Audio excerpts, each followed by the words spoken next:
Welcome everyone to this presentation on the basics of podcasting for medical education, where I'll quickly go over how to record podcasts in a virtual setting and also the ways in which different podcasting styles can be used to create different types of listening experiences. So because my time here is limited, let's jump right into it. First, what will you need to get started? Well, the list is fairly simple. First, of course, you'll need a microphone.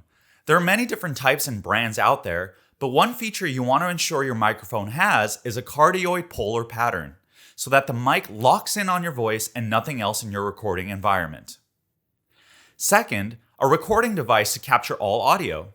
This can be either a mixer recorder like the ones shown here, or a computer where you can use programs like Audacity or Adobe Audition to capture your audio.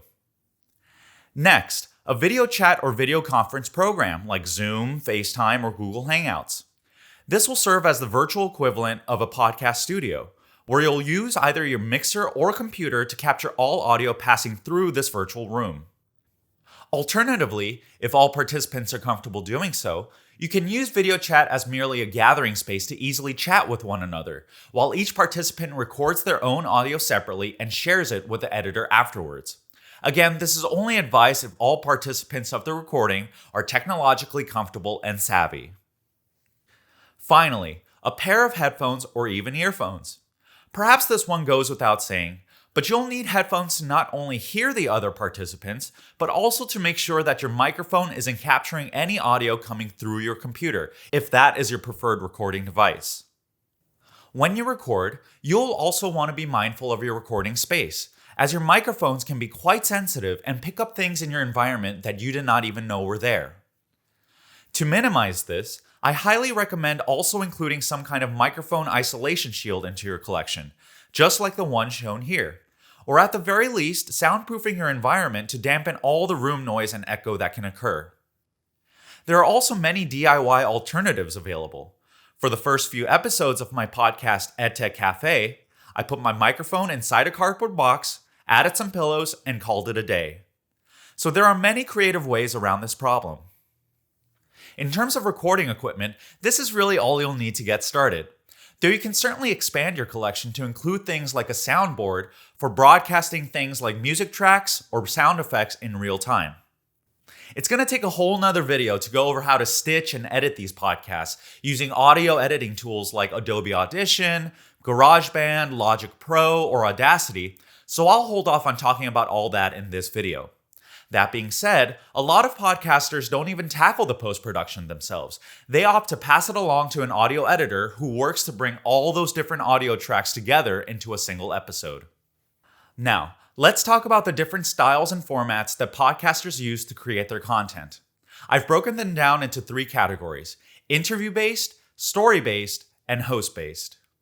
Interview-based shows use a format where hosts invite guests onto their show to have a conversation centered around the guest themselves, or something that the guest might be working on. Think of shows like The Joe Rogan Experience, Marc Maron's WTF podcast, or the Michelle Obama podcast. Story-based shows use a format similar to an audiobook, where the host crafts a written narrative or script that is then recited and performed for the microphone. These shows can incorporate interviews or audio bites conducted before or outside the written narrative, which then informs how that narrative itself is shaped and written. Think of shows like Serial or This American Life. Finally, host-based shows use a format similar to interview-based, where the hosts have a conversation amongst themselves and not the guests on topics they want to cover for that episode. Think of shows like Stuff You Should Know or Planet Money. There are, of course, shows out there like Radiolab or Wait, Don't Tell Me that blur the lines of these categories.